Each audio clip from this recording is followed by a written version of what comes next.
लगता है, पर तभी उसे उसकी गर्लफ्रेंड का कॉल आता है और वो उसे मिलने के लिए बुलाती है। दूसरी तरफ हम इस मूवी के एक और मेन कैरेक्टर जेमी को देखते हैं, जो अपने बॉयफ्रेंड का वेट कर रही होती है। डिलन जहाँ पर लॉस एंजलिस में रहता है, वहीं जेमी न्यूयॉर्क में रहती है। इसके बाद हम देखते हैं कि जब वो दोनों अपने अपने पार्टनर से मिलते हैं तो डिलन की गर्लफ्रेंड डिलन से और जेमी का बॉयफ्रेंड जेमी से ब्रेकअप कर लेता है। अब उनका ब्रेकअप हो जाने की वजह से वो दोनों फैसला करते हैं कि अब से वो कभी भी रिलेशनशिप के चक्कर में नहीं पड़ेंगे। अब से वो हमेशा सिंगल रहेंगे और खूब मौज मस्ती करेंगे। जेमी एक कंपनी के लिए लोगों को रिक्रूट करने का काम करती थी, इसलिए वो डिलन को GQ मैगजीन कंपनी में इंटरव्यू देने के लिए न्यूयॉर्क बुलाती है। दरअसल डिलन अपने काम में बहुत अच्छा था, इसलिए जेमी चाहती थी कि डिलन किसी भी हालत में GQ मैगजीन में काम करे और डिलन को इस कंपनी में लगवाने के बदले जेमी को अच्छा खासा कमीशन भी मिल रहा था। इसके बाद जेमी डिलन को पिकअप करने के लिए एयरपोर्ट पर जाती है। फिर जब वो टैक्सी में बैठकर वापस आ रहे होते हैं, तब डिलन जेमी को बोलता है कि मुझे नहीं लगता कि मैं इस कंपनी में काम करने के काबिल हूँ। पर इस पर जेमी उसे बोलती है कि तुम अपने काम में बहुत अच्छे हो और तुम इस इंटरव्यू को भी आसानी से पास कर लोगे। अब जेमी के इतने समझाने पर डिलन इंटरव्यू देने के लिए मान जाता है और इंटरव्यू देने के बाद उसकी उस कंपनी में जॉब भी लग जाती है। अब जॉब मिलने के बाद भी डिलन इससे खुश नहीं था और वो जेमी को बोलता है कि एक जॉब की वजह से वो अपनी लाइफ को बदल नहीं सकता। दरअसल डिलन को न्यूयॉर्क शहर कुछ खास पसंद नहीं आ रहा था। इसके बाद जेमी डिलन को अपने साथ लेकर जाती है और उसे न्यूयॉर्क शहर की सबसे अच्छी जगह दिखाती है। अब डिलन ये देखकर बहुत खुश हो जाता है, क्योंकि ये शहर उससे काफी अलग था जो उसने टीवी में देखा था। इसलिए अब वो उस कंपनी में काम करने के लिए राजी हो जाता है।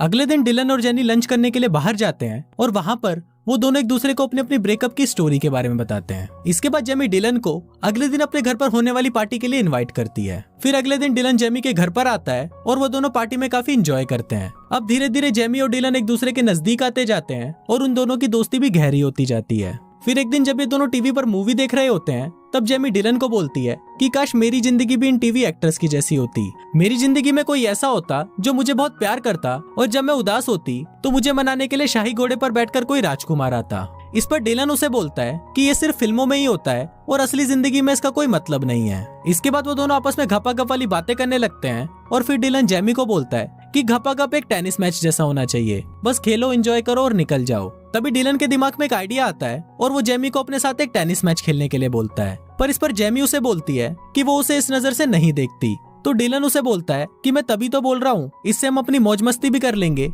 और हमारे बीच किसी भी तरह का इमोशनल ड्रामा भी नहीं होगा। अब ये आइडिया जेमी को भी पसंद आता है और फिर वो दोनों बाइबल पर हाथ रखकर कसम खाते हैं कि वो सिर्फ दोस्ती रहेंगे और कभी भी एक दूसरे से प्यार नहीं करेंगे। अब जब दोनों के बीच में सारी चीजें क्लियर हो जाती है तो उसके बाद वो दोनों टेनिस का मैच खेलना शुरू कर देते हैं। अब इसके बाद से ही वो दोनों बस दिन रात घपाघपी करते रहते हैं। वो दोनों इतना घपाघप करते हैं कि दोनों के बीच में चीजें ऑकवर्ड होने लगती है और कुछ दिनों तक वो दोनों एक दूसरे से बात भी नहीं करते। कुछ दिनों बाद वो दोनों एक पार्क में मिलते हैं, जहाँ जेमी डिलन को बताती है कि उसे लगा था कि सिर्फ घपाघप करने की वजह से उन दोनों की दोस्ती में कोई फर्क नहीं पड़ेगा, पर उसे लगता है कि फर्क पड़ रहा है और इस वजह से अब से हम ये सब नहीं करेंगे। पर अगले ही दिन से वो दोनों अपने आप को रोक नहीं पाते और फिर से टेनिस मैच खेलना शुरू कर देते हैं। अब ऐसे ही कुछ दिन और निकल जाते हैं और ये दोनों बस दिन रात टेनिस मैच ही खेलते रहते हैं। अब एक दिन घपाघप करने के बाद जेमी डिलन से बोलती है कि मुझे लगता है कि अब मुझे एक बॉयफ्रेंड बना लेना चाहिए और इसलिए अब से हमें ये मैच खेलना भी बंद कर देना होगा। इसके बाद वो घूमने के लिए एक पार्क में जाते हैं, जहाँ जेमी को एक लड़का पसंद आ जाता है। फिर वो उससे बात करने के लिए उसके पास जाती है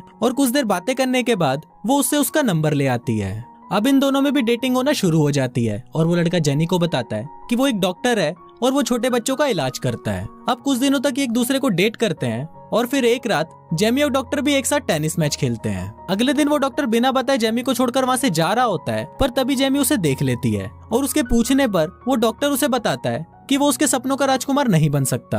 ये सुनकर जेमी को बहुत गुस्सा आ जाता है और वो उसको गालियां देकर वहाँ से भगा देती है। इसके बाद जेमी डिलन के पास आती है और उसे उस चूतिया डॉक्टर के बारे में बताती है। इस पर डिलन उसे बोलता है कि वो डॉक्टर तो बहुत बड़ा खिलाड़ी निकला और अपनी ठरक मिटाकर वहाँ से चला गया। इसके बाद डिलन जेनी को बताता है कि वो इस वीकेंड को अपने घर लॉस एंजलिस जा रहा है और अगर जेनी चाहे तो उसके साथ चल सकती है। इस पर पहले तो जेनी उसे मना कर देती है, पर डिलन के फोर्स करने पर वो मान जाती है। इसके बाद वो डिलन के घर लॉस एंजलिस जाते हैं। वहाँ पहुंचने पर डिलन के डैड और उसके सिस्टर डिलन और जेमी को साथ देखकर बहुत खुश होते हैं। यहाँ पर हमें ये भी पता चलता है कि डिलन के डैड को अल्जाइमर की बीमारी है, जिस वजह से वो चीजों को बार बार भूल जाते हैं। इसके बाद हम देखते हैं कि जेमी और डिलन की सिस्टर आपस में बातें कर रही होती हैं, जहाँ वो जेमी को डिलन के बचपन की फोटोज दिखाती है। अब रात को डिलन के अंदर ठरक जागने लगती है और वो चुपके से जेमी के कमरे में टेनिस मैच खेलने के लिए आता है, पर इस पर जेमी उसे बोलती है कि हमने डिसाइड किया था कि फिर कभी भी टेनिस मैच नहीं खेलेंगे। पर फिर भी डिलन उसे मैच के लिए मनाने की कोशिश करता है और कुछ देर बातें करने के बाद जेमी भी मैच के लिए मान जाती है और फिर वो दोनों पूरी रात टेनिस का एक पूरा टूर्नामेंट खेलते हैं। अब अगली सुबह जब सभी लोग साथ में ब्रेकफास्ट कर रहे होते हैं तो वहाँ हम देखते हैं कि जेमी का बिहेवियर थोड़ा बदला हुआ लग रहा था। वो डिलन को पसंद करने लगी थी और उसे उसकी फैमिली भी बहुत पसंद आई थी। इसके बाद हम देखते हैं शाम को डिलन और उसकी बहन एमी आपस में बातें कर रहे होते हैं और फिर एमी डिलन से पूछती है कि इसके बाद हम जेमी से कब मिल पाएंगे। तो डिलन उसे बोलता है कि मुझे नहीं पता। इस पर एमी उसे बोलती है कि क्या तुम्हारी गर्लफ्रेंड और तुम्हारे बीच में झगड़ा हुआ है। तो उस पर डिलन उसे बोलता है कि जेमी मेरी कोई गर्लफ्रेंड नहीं है और हम दोनों सिर्फ दोस्त हैं। डिलन उसे ये भी बोलता है कि मैं जेमी को कभी भी अपनी गर्लफ्रेंड नहीं बना सकता क्योंकि वो बहुत ज्यादा इमोशनल है और उसका दिमाग भी खराब है। अब उन दोनों की ये बातें जेमी भी छुपकर सुन रही होती है। फिर जब रात को सभी डिनर कर रहे होते हैं तभी जेमी वहाँ पर आती है और उनको बोलती है कि उसे किसी काम की वजह से न्यूयॉर्क वापस जाना पड़ेगा।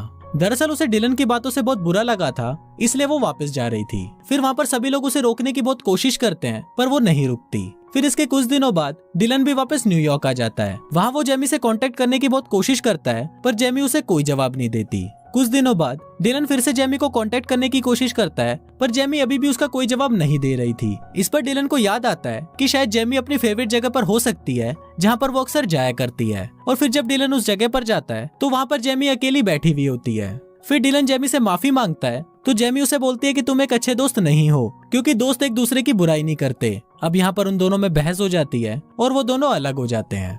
अब इसके कुछ दिनों बाद हम देखते हैं कि जेमी की मॉम उसे समझा रही होती है कि जो गलती उन्होंने की है वो गलती वो ना करे। जेमी की मॉम उसे बोलती है कि मेरी जिंदगी में बहुत सारे लड़के आए लेकिन तुम्हारे डैड उनमें सबसे अच्छे थे, लेकिन ये बात मैंने समझने में बहुत देर कर दी। पर तुम ये गलती मत करना नहीं तो तुम मेरे जैसे अकेली ही रह जाओगी। दूसरी तरफ अगले दिन डिलन अपने डैड को एयरपोर्ट से पिक करने जाता है जो उसके घर पर कुछ दिनों के लिए रहने आए थे। यहाँ पर उसके डैड उसे बताते हैं कि जब मैं नेवी में था तो मेरी जिंदगी में एक लड़की आई थी जो मुझसे बहुत प्यार करती थी पर मैं इस बात को कभी समझ नहीं पाया और जब मुझे ये बात समझ में आई तो तब तक बहुत देर हो चुकी थी। काश मैं तुम्हारी उम्र में ही अपने प्यार को समझ पाता। अब ये सुनकर डिलन को भी जेनी की याद आने लगती है जो उससे बहुत प्यार करती थी पर अपनी ईगो की वजह से उसने जेमी को कभी भी अपनाया ही नहीं। इस पर उसके डैड उसे बोलते हैं कि अगर तुम्हारे प्यार में थोड़ी सी भी गुंजाइश है तो जाकर अपने प्यार को बचा लो। फिर डिलन अपने डैड को घर छोड़कर अपने मिशन को पूरा करने के लिए निकल जाता है। इसके बाद हम जेमी को देखते हैं जो अपनी मॉम से बात कर रही थी क्योंकि उसकी मॉम ने उसे एक जगह पर मिलने के लिए बुलाया था। जेमी अपनी मॉम से पूछती है कि आप कहाँ पर हो। तो इस पर उसकी मॉम उसे बोलती है कि वो एक टाई पहने हुए लड़के के पास खड़ी है। अब जेमी उनको ढूंढ ही रही होती है पर तभी वहाँ पर सभी लोग डांस करने लग जाते हैं। इसके बाद वहाँ पर उसे डिलन खड़ा हुआ दिखता है जो उसके पास आकर उससे माफी मांगता है। वो उसको बोलता है कि वो उसे बहुत मिस कर रहा है और वो जेमी से बहुत प्यार करने लगा है। इसके बाद वो जेमी को घुटनों पर बैठकर प्रपोज करता है और फिर वो दोनों एक दूसरे को किस करते हैं। इसके बाद वो दोनों एक साथ डेट पर जाते हैं और ये उनके रिलेशनशिप की पहली डेट होती है और कुछ इसी तरह से ये फिल्म यहीं खत्म हो जाती है।